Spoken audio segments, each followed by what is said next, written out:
जब तक चंद्रमोहन जैसे नेता कांग्रेस में मौजूद हैं तब तक उसे दुश्मनों की जरूरत नहीं है।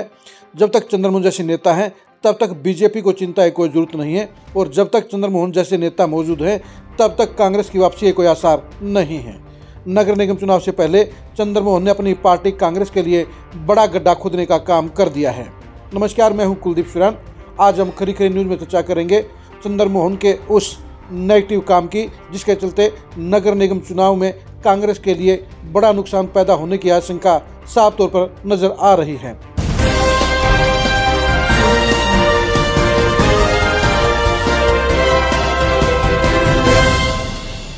कांग्रेस पिछले 4 महीने से हाई कोर्ट में एससी वार्डों को लेकर लड़ाई लड़ने का काम कर रही है। पंचकुला के अंदर 4 एससी वार्डों को घटाकर 3 कर दिया गया और इस लड़ाई को लड़ने के लिए चंद्रमोहन ने कोई जहमत नहीं उठाई।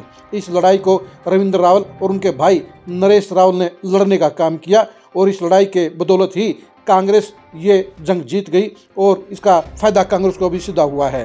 लेकिन इस लड़ाई के बीच में ही चंद्रमोहन ने बीच में खूंटा गाड़ने का काम कर दिया। उन्होंने ये लड़ाई लड़ने वाले रविंद्र रावल और उनके भाई नरेश रावल के खिलाफ अनुशासन कमेटी को शिकायत भेजने का काम कर दिया और कमेटी के चेयरमैन धर्मपाल मलिक ने भी बिना सबूतों को जांचे हुए दोनों ही नेताओं को कारण बताओ नोटिस जारी कर दिया।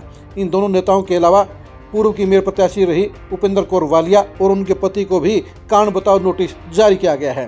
लेकिन सवाल ये उठता है कि आखिर चंद्रमोहन ने रविंद्र रावल और उनके भाई नरेश रावल को ये कारण बताओ नोटिस जारी क्यों करवाया।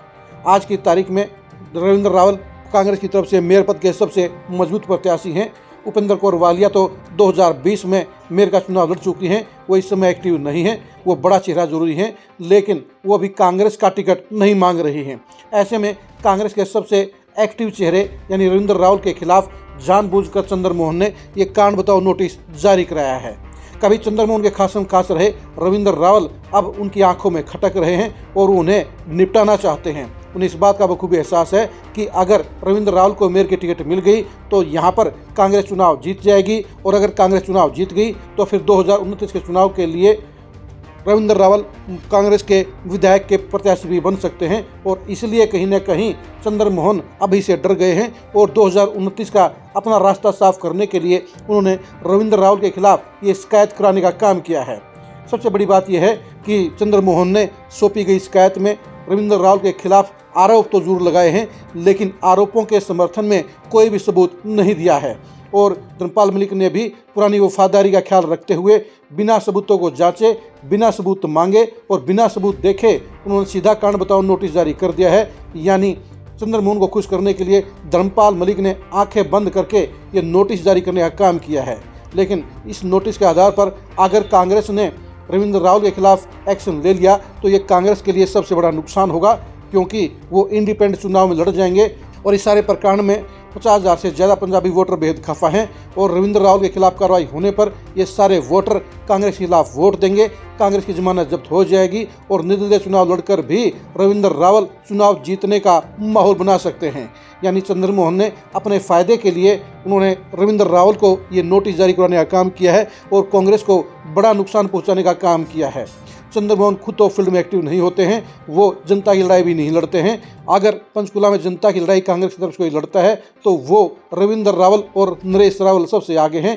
वार्डबंदी के मामले में भी लड़ाई लड़ने का जिम्मा रावल भाइयों ने अपने कंधों पर उठाया और उसमें जीत हासिल करके कांग्रेस को मजबूती दिलवाने का काम किया, कांग्रेस के खाते में पॉजिटिव अचीवमेंट दिलवाने का काम किया। लेकिन चंद्रमोहन को इससे कोई लेना देना नहीं है। वो रावल के खिलाफ खार खा चुके हैं और उन्हें निपटाना चाहते हैं और इसलिए उन्होंने उनके खिलाफ ये शिकायत दर्ज करके कारण बताओ नोटिस जारी कराने का काम किया है। आप चंद्रमोहन के इस नेगेटिव काम के बारे में क्या सोचते हैं कमेंट करके जरूर बताइए। चंद्रमोहन का ये फैसला, चंद्रमोहन की शिकायत क्या कांग्रेस को बड़ा नुकसान पहुँचाने का काम नहीं करेगी? रविंद्र रावल के खिलाफ की गई शिकायत और जारी किया गया नोटिस क्या कांग्रेस के लिए नुकसानदायक नहीं है? इसके बारे में आप क्या सोचते हैं कमेंट करके जरूर बताइए। पंचकुला नगर निगम के चुनाव की एक्सक्लूसिव खबरों को जानने के लिए आप लगातार खरी खरी न्यूज़ के साथ बने रहिए।